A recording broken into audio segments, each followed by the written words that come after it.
दोस्तों, जो आप मेरे पीछे ये नज़ारा देख रहे हैं, ये कोई छोटा-मोटा प्रोजेक्ट नहीं है, ये कोई छोटी रेसिडेंशियल प्रोजेक्ट नहीं है।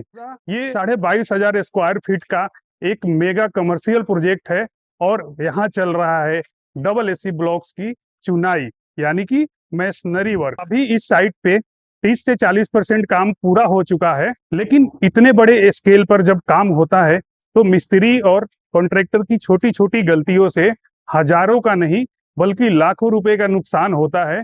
आज इस लाइव साइट इंस्पेक्शन में मैं आपको दीवार के बिल्कुल पास ले चलूंगा और आपको दिखाऊंगा कि बड़े स्ट्रक्चर में डबल एसी ब्लॉक्स कैसे लगाते हैं और क्या नुकसान नहीं होना चाहिए, किस तरह से उसकी जुड़ाई करनी चाहिए और क्या फायदे होते हैं आपको इसके लगाने का। ये सब चीजें मैं अभी आपको बताऊं। तो दोस्तों, जब भी आप पहले रद्दे की जुड़ाई करेंगे तो सबसे पहले आपको एक लेआउट करनी है और उस लेआउट को चेक करना है और ड्राइंग के हिसाब से अगर आपकी वो सही है तो आगे की जुड़ाई करनी है। और हमेशा आपकी जो पहली रद्दा रहेगी उसको सीमेंट सैंड मोटार से जोड़ना है, क्योंकि अगर आप इसको एडहेसिव से जोड़ेंगे तो इसकी लेवल को मैच नहीं कर पाएंगे।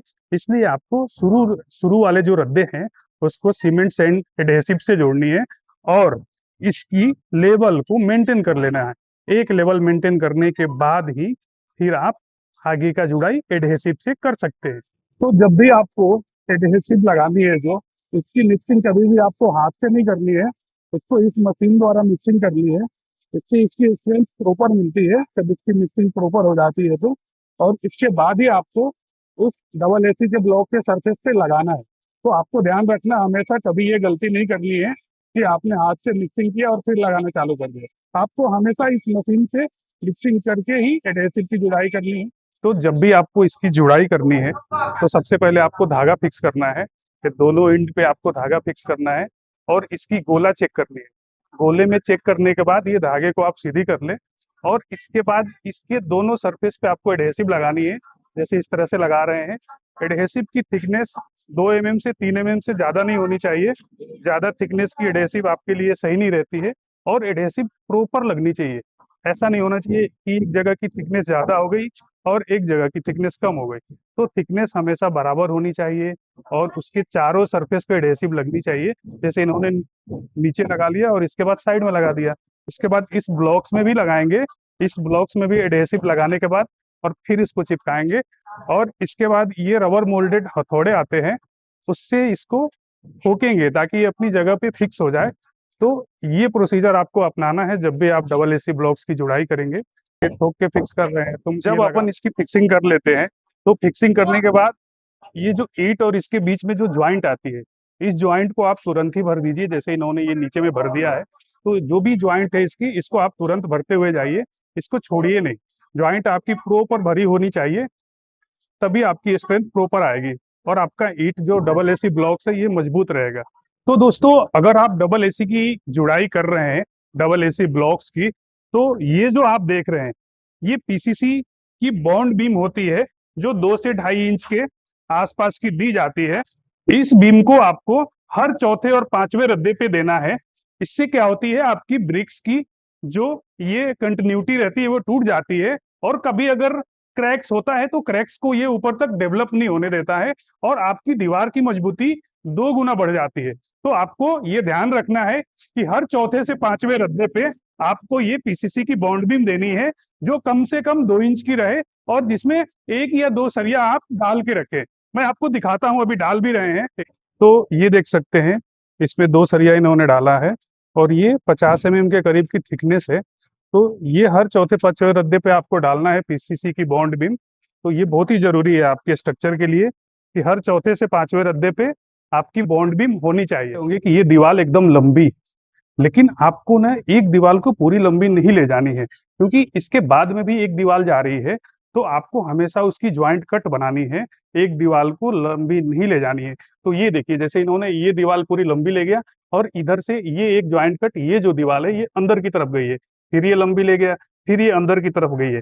तो आपको हर एक रद्दे को ऐसा कंटिन्यू नहीं करना है। इस दीवार को यहीं पे ब्रेक कर दिया उसने, फिर इसको ले गया, सीधी ले गया, तो ऐसा करना है। ये देखिए, आपको अंदर से दिखाते हैं। ये देखिए, तो ये जो दीवार है इसकी एक ईंट उधर अंदर तक गई है और ये दूसरी जो दीवार है, ये देखिए इसकी ईंट पूरी अंदर गई, ये यहीं पे ब्रेक हो गई, ये अंदर तक गई, ये ब्रेक हो गई। तो एक ईंट इसकी गई, एक ईंट इसकी गई। आपको हमेशा ऐसे ही जुड़ाई करनी है, ऐसा नहीं है कि एक ईंट को ही आप पूरी लंबी ले जाएं। तो दोस्तों, एक और खर्चा आपका बचता है अगर आप डबल एसी की ब्लॉक्स लगाते हैं तो। ये देखिए, ये जितने भी जुड़ाई हुई है, ये एडहेसिव से जुड़ाई हुई है। एडहेसिव अपने को सेल्फ क्यूरिंग करता है, इसको क्यूरिंग करने की जरूरत नहीं होती है। अब देखिए, ये हमारा इतना बड़ा प्रोजेक्ट है, 22,000 स्क्वायर फीट का, 22,500 स्क्वायर फीट का एक फ्लोर है। तो इसमें हमारा कितना पैसा बच गया, क्योंकि हमें इसमें कोई क्यूरिंग करानी ही नहीं पड़ी। तो अगर आप डबल एसी की ब्लॉक की जुड़ाई करते हैं, उसकी जुड़ाई एडहेसिव से होती है, उसमें क्यूरिंग करने की जरूरत नहीं रहती है, तो आपका ये भी पैसा बचता है क्यूरिंग का। तो दोस्तों, अगर आप डबल एसी की जुड़ाई करते हैं, आप डबल एसी से जुड़ाई करते हैं, तो ये देखिए, इसकी सरफेस एकदम प्लेन होती है, एकदम ही प्लेन। रेड ब्रिक्स के मुकाबले इसकी सरफेस बिल्कुल ही प्लेन होती है, और इसकी जो एज होती है एकदम शार्प होती है। तो जब भी आप इस पे प्लास्टर करेंगे, तो आपका 30 से 40% पैसा बच जाता है रेड ब्रिक्स के मुकाबले, अगर आप डबल एसी की ब्लॉक्स लगाते हैं तो। डबल एसी ब्लॉक्स के सामने रेड ब्रिक्स कुछ भी नहीं है। आजकल इसी का क्रेज है, और अधिकांश लोग डबल एसी ब्लॉक्स की ही जुड़ाई कर रहे हैं, क्योंकि काम बहुत फास्ट हो जाता है। एक ब्लॉक इतनी बड़ी होती है, 6 ईंट के बराबर होती है। 4 इंच की जब आप जुड़ाई करेंगे, उसकी 6 ईंट के बराबर होती है, और 8 इंच वाली ब्लॉक्स की जब आप जुड़ाई करेंगे, वो 12 ईंट के बराबर होती है। तो आप सोचिए कितना तेज इसकी जुड़ाई हो जाती है। एक तो थोड़ा सा एडहेसिव आपको लगाना है, 2 से 3 mm थिकनेस की, तो इसलिए इसकी क्रेज है, क्योंकि इसका काम भी अच्छा होता है, दीवार भी मजबूत होती है, और काम बहुत तेजी से होता है, पैसे भी बचते हैं। इसलिए डबल एसी ब्लॉक्स का क्रेज है इस मॉडर्न जमाने में। तो है तो ये फर्स्ट फ्लोर, लेकिन ये फर्स्ट फ्लोर का बाथरूम है, और यहाँ पे हम लोगों ने प्लिंथ लेवल के ऊपर एक डीपीसी का कोर्स किया है। इसलिए जरूरी होता है ये करना, क्योंकि जो बाथरूम की दीवार होती है, उसमें सीपेज ऊपर तक ना जाए। आपने देखा होगा कि बहुत सारे बाथरूम की दीवार में सीपेज ऊपर जाती है, तो उस सीपेज को रोकने के लिए आपको इसके प्लिंथ लेवल पे ही, इसकी जो फ्लोर लेवल है उससे थोड़ा सा ऊपर में ये डीपीसी की कोर्स डालनी चाहिए, ताकि यहाँ से आपकी ब्रिक्स जो नीचे से पानी खींचे, वो यहीं पे स्टॉप हो जाए। इसको ये ऊपर न जाने दे इस पानी को, और वाल को खराब ना करे। नहीं तो जब वो वाल पे पानी जाती है, तो वाल को सीलन से खराब कर देती है, और पूरे उसके पेंट पापड़ी बन के निकल जाते हैं। तो आपको ये ध्यान रखना है कि कभी भी बाथरूम की जुड़ाई कराएं तो वहाँ डीपीसी की कोर्स डालें। तो दोस्तों, अगर आपको ये वीडियो पसंद आई तो लाइक कीजिए, कमेंट कीजिए और शेयर कीजिए। सिविल इंजीनियरिंग से रिलेटेड वीडियो को देखने के लिए मेरे चैनल को सब्सक्राइब कीजिए। आपको इस चैनल पे इस तरह की कंस्ट्रक्शन टिप्स से रिलेटेड और सिविल इंजीनियरिंग से रिलेटेड वीडियो आती रहेगी, और आपको आपके कंस्ट्रक्शन में हेल्प मिलेगा इस वीडियो को देख के।